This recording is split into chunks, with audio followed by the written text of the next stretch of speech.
Деструктивті ақпараттан қалай сақтанамыз?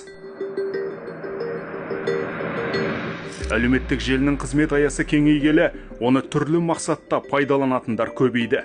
Радикалды күштер онлайн адам арбау үшін түлкі бұлан тәсілдерге көшті. Цифрлық жүйедегі тұзақтың бірі қоғам тұтастығына сызат түсіретін деструктивті ақпарат.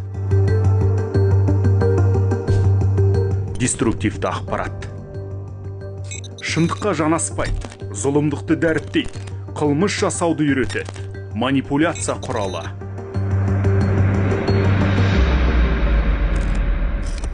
Гибридтік соғыстың бір тетігі болып табылатын деструктивті ақпараттан қалай сақтанамыз? Бұл үшін бірнеше қарапайым қадамды орындап, қауіптің бетін қайтаруға болады. Атап айтқанда, қазіргі таңда мазмұны күдікті контентті бұғаттайтын түрлі антивирус бағдарламалар қолжетімді. Бұған қоса, онлайн танысыңыз жіберетін сілтемеге өтуге болмайтынын есте сақтаған абзал.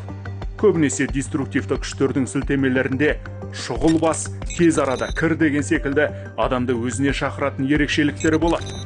Бастысы медиа сауатыңызды арттырып, кез келген деректі factcheck.kz жүйесі арқылы тексеріп анықтаңыз. Әлеуметтік желіде немесе сайттарда кезіккен ақпараттың шынайылығын анықтаудың бір жолы бірнеше ақпарат көзінен тексеру. Егер ол тек бір жерде ғана шыққан дерек болса, оған сенуге асықпаған абзал. Ал ең дұрысы, жаңалықтарды ресми бақ, танымал сарапшылардың парақшаларынан алған орында. Анонимді аккаунттардан барынша аулақ болу керек. Интернеттегі кесапат көк аттының күмәнді уағызына алданып, сырттан сайтани уағыз тарататын жымысқы идеологтарға сеніп қалмаудың төте жолы осы.